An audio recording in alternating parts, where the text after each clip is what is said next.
Today I'm going to show you how to set the event's duration in Google Calendar, so every new event starts with the length you prefer. This is a simple setting, but it can save you a lot of time if you create meetings, reminders, or appointments often. Instead of changing the duration every single time, you can set a default that fits your workflow. If this tutorial helps you, make sure to hit the like button and subscribe for more quick Google Calendar tips.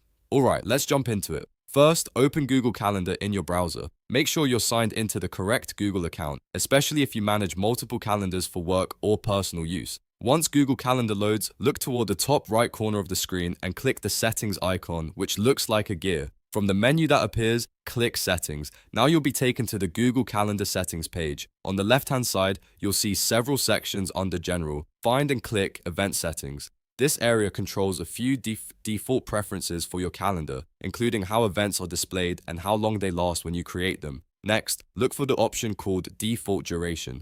This is the setting that determines how long a new event will be when you create it. Click the drop-down menu and you'll see different duration options such as 30 minutes, 60 minutes, or other available choices depending on your calendar settings. Choose the default event length you want to use. For example, if you usually schedule short meetings, 30 minutes may be the best choice. If you mostly book longer appointments, 60 minutes might work better.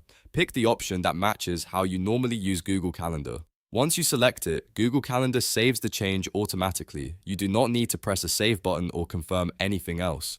That means your new default event duration is now ready to use for future calendar events. To test it, go back to your calendar and create a new event. You should see that the time block now follows the duration you selected. If you ever want to change it again, just return to Settings, open Event Settings, and choose a new default duration. This is a great way to make scheduling faster and more consistent, especially if you work with repeating meetings or regularly block out time on your calendar. It helps reduce mistakes and keeps your calendar organized. If this video helped you, please give it a like, subscribe for more helpful tutorials, and turn on notifications so you don't miss the next one. Thanks for watching, and I'll see you in the next video.